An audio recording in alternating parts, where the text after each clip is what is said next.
ಯಾರ ಮಾತನ್ನು ಕೇಳಬೇಡ. ನೀನು ಚೆನ್ನಾಗಿ ಆಡಿದಾಗ ಇಡೀ ಜಗತ್ತು ನಿನ್ನ ಜೊತೆಗೆ ಇರುತ್ತದೆ. ನೀನು ಕೆಟ್ಟದಾಗಿ ಆಡಿದಾಗ ಇಡೀ ಜಗತ್ತೇ ನಿನ್ನನ್ನು ನಿಂದಿಸುತ್ತದೆ. ಇದು ಮೊಹಮ್ಮದ್ ಸಿರಾಜ್ ಅವರು ಟೀಕೆಗೆ ಬೇಸರದಿಂದ ಕುಳಿತಿದ್ದಾಗ ಟೀಂ ಇಂಡಿಯಾ ಮಾಜಿ ನಾಯಕ ಮಹೇಂದ್ರ ಸಿಂಗ್ ಧೋನಿ ಅವರು ತಿಳಿಸಿದ್ದ ಮಾತುಗಳು. ವೆಸ್ಟ್ ಇಂಡೀಸ್ ವಿರುದ್ಧ 2ನೇ ಟೆಸ್ಟ್ ಪಂದ್ಯಕ್ಕೂ ಮುನ್ನ ಅವರು ಈ ಮಾತುಗಳನ್ನು ನೆನಪಿಸಿಕೊಂಡರು. ವಿಂಡೀಸ್ ವಿರುದ್ಧ ಪ್ರಥಮ ಟೆಸ್ಟ್ ಗೆಲುವಿನಲ್ಲಿ ಅವರು ಮಹತ್ವದ ಪಾತ್ರ ವಹಿಸಿದ್ದರು. ಕ್ರಿಕೆಟಿಗರ ಬಗ್ಗೆ ಬರುವ ಹೊಗಳಿಕೆ ಮತ್ತು ತೆಗಳಿಕೆ ವಿಚಾರವಾಗಿ ಇಂಡಿಯಾ ಎಕ್ಸ್‌ಪ್ರೆಸ್ ಜೊತೆ ಮಾತನಾಡಿದ ಅವರು, ನೀವು ಚೆನ್ನಾಗಿ ಆಡಿದಾಗ ಅಭಿಮಾನಿಗಳು ಮತ್ತು ಕ್ರಿಕೆಟ್ ಜಗತ್ತು ನಿಮ್ಮೊಂದಿಗೆ ಇರುತ್ತದೆ. ಮೊಹಮ್ಮದ್ ಸಿರಾಜ್ ನಂತಹ ಬೌಲರ್ ಇಲ್ಲ ಎಂದು ಹೇಳ್ತಾರೆ.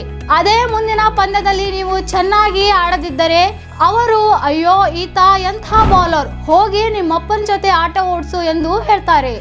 ಇದರಲ್ಲಿ ಏನು ಅರ್ಥವಿದೆ? ನೀವು ಒಂದು ಪಂದ್ಯದಲ್ಲಿ ಹೀರೋ, ಇನ್ನೊಂದು ಪಂದ್ಯದಲ್ಲಿ ಜೀರೋ.